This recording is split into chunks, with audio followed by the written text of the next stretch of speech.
El último tomo que sumé a mi colección de grandes autores de Batman, publicada por SC, fue Batman el episodio perdido. Sin dudas, el más difícil de conseguir y con una historia fascinante detrás. ¿Sabías que existe un capítulo nunca filmado de la serie clásica de los 60? Y que en él aparecía nada menos que dos caras. Bueno, acomódate que lo vamos a descubrir. Vamos a comenzar con el apartado técnico de este cómic.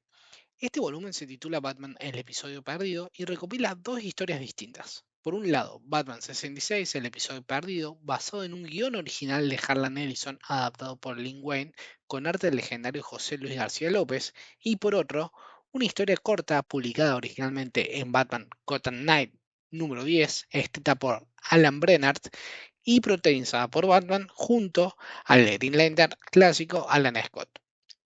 La edición de SC es un formato tapa dura, tamaño 17 por 26 centímetros, totalmente color. Incluye 30 páginas de la historia principal, más una enorme cantidad de extras. El guión original de Edison ilustrado, con fotografías de la serie, y los lápices sin rotular de García López. Bocetos, diseños y una portada original de Alex Ross para una edición estadounidense. En total, el tomo ronda unas 80 páginas y su precio de salida fue 12,95 euros. Vamos a ver el tomo por dentro, que es donde realmente se luce esta edición. Al comenzar nos encontramos con una portada alternativa dibujada por José Luis García López, especialmente realizada para esta edición. Un Batman clásico de perfil con ese estilo elegante y atemporal que solo García López sabe plasmar. A continuación, tenemos un apartado editorial que nos ubica en el contexto de esta publicación. Esta edición es del año 2015 y ya desde las primeras páginas vemos claramente ese enfoque retro donde aparecen Batman y Robin con los rostros inspirados en sus actores, listos para saltar a la acción. Después encontramos una introducción editorial que cumple una doble función. Por un lado nos cuenta el origen de esta historia, ese guión perdido, pensado para un capítulo nunca filmado de la serie del 66. Por otro, nos presenta a los responsables de esta adaptación, Lin Wayne en el guión del cómic y José Luis García López en el arte. Además, todos los que colaboraron para que esta pieza vea la luz, casi 5 décadas después. Narrativamente, esta historia se siente exactamente como un capítulo inédito de la serie del 66. Los diálogos exagerados, el ritmo frenético y el humor casi ingenuo, todo está ahí para que juegue de una manera perfecta en la obra. Desde las entradas triunfales de Batman y Robin con su moral intacta hasta los villanos con frases grandilocuentes y planes ridículamente elaborados. Incluso sin efecto de sonido, en la página podés imaginar perfectamente un bump, un Zap o un Pow apareciendo en la pantalla mientras Batman lanza un golpe bien colocado. Esa capacidad de evocación es un gran logro por parte del guión y del arte. Pero lo más llamativo de esta historia es la inclusión de Dos Caras, un personaje que nunca apareció en la serie original. Por décadas se especuló con por qué no fue incluido, si por el tono, por presupuesto o por miedo de que su apariencia fuera demasiado perturbadora para el público infantil. Este cómic responde a esa incógnita con un experimento creativo. ¿Qué pasa si Harvey Dent sí formaba parte del universo Camp? Y funciona. El diseño que hace García López lo adapta perfectamente. No es grotesco ni realista, sino casi teatral. Tiene ese aire de maquillaje de televisión antigua y eso lo vuelve más verosímil en este contexto. La caracterización del personaje también logra algo interesante. Mantiene el tono ligero, pero deja entrever el conflicto interno, esa tensión clásica entre el orden y el caos que define a Dos Caras.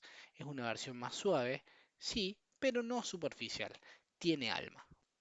Y hablando de alma, podemos ver los bocetos que ha realizado José Luis García López para esta historia. Realmente lo que ha hecho es mágico. Su trazo es limpio, expresivo, elegante. Tiene ese estilo clásico que lo convierte en el dibujante de referencia de DC durante décadas. Pero acá lo adapta perfectamente al lenguaje visual de la serie de los 60. Las posturas, las miradas, la forma en que caminan los personajes, todo parece sacado de un fotograma pero sin ser una simple copia. No cae en la parodia ni en la caricatura, y eso es a un rasgo clave de esta historia. Es como si viéramos un episodio inédito, pero con calidad visual que la serie nunca podrá haber alcanzado por limitaciones técnicas. En resumen, esta primera historia no es solo un homenaje a la serie del 66, es, en muchos sentidos, una fantasía realizada para los fans, una especie de carta de amor a ese universo que, si bien era ingenuo y paródico, también tenía una identidad muy fuerte y un cariño genuino por los personajes que presentaba. Ver a Dos Caras en este contexto no solo llena un vacío histórico, sino que despierta algo más profundo. Nos hace pensar qué otras cosas podremos haber visto si la serie hubiera tenido más temporadas. ¿Cómo hubiera sido ver a Ra's al Ghul en ese estilo? ¿O a un espantapájaros con efectos de feria? ¿O un Clayface interpretado como actor teatral de un horror clásico? Este episodio perdido abre esa puerta a imaginar una cuarta temporada que nunca existió, con guiones más ambiciosos, villanos más complejos, pero sin dejar de lado esa esencia camp, colorida, exagerada y divertida que la convirtió en un clásico. El cómic no intenta modernizar ni corregir nada, tampoco se burla de lo que fue. Al contrario, respeta profundamente ese tono, lo recrea con cuidado y lo eleva con herramientas narrativas y visuales que la televisión de los años 60 simplemente no podía permitirse. Es un ejercicio de reconstrucción cultural, pero también una forma de darle un cierre a una etapa inconclusa. En este punto del cómic podremos ver algunos concept art, como también algunos bocetos por parte de José Luis García López sobre los personajes que se desarrollan durante el cómic. En ese sentido, Batman, el episodio perdido, es mucho más que una historia más en la colección. Es una pieza especial que rescata no solo una historia que nunca llegó a filmarse, sino que también un proceso creativo detrás de ella. En este punto podemos ver de que el tomo incluye una joya para los verdaderos fans, el guión original de Harlan Ellison, ilustrado con fotografías reales de la serie 66. Aquí en este punto podremos ver distintas imágenes del Batman de 66 que enaltecen al tomo. Ver esas imágenes acompañado con las palabras del autor te transporta de manera directa a un episodio que nunca existió, pero que ahora podemos imaginar con casi fotograma por fotograma. En este punto, en lo personal, también me recuerda a mis días cuando tenía 4 años y podía ver cada capítulo de Batman y era sumamente gracioso. Esta reconstrucción es muy respetuosa, nostálgica y amorosa, una forma de celebrar ese rincón del universo de Batman que a veces se mira con desdén, pero que también forma parte de la historia viva, porque el legado de Batman es tan amplio y tan rico que puede abrazarse al detective oscuro de Gotham y también al héroe que lleva el cinturón, un spray antitiburón. Y por último, como broche de oro, esta edición incluye una historia corta, publicada originalmente en Batman Gotham Knight 10, escrita por Alan Brennan. En apenas 8 páginas nos presenta un divertido team-up entre Batman y Alan Scott. Lejos de sentirse un relleno, este mini crossover aporta un contraste interesante mientras la historia principal recupera un tono camp.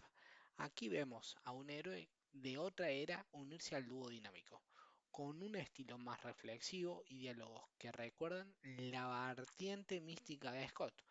Es un guiño perfecto para seguidores de ambas mitologías y un extra que sube aún más el valor de la edición. Para terminar, te quiero pedir gracias por haberte quedado viendo este video. La idea es que podamos reseñar toda la colección de grandes autores de Batman.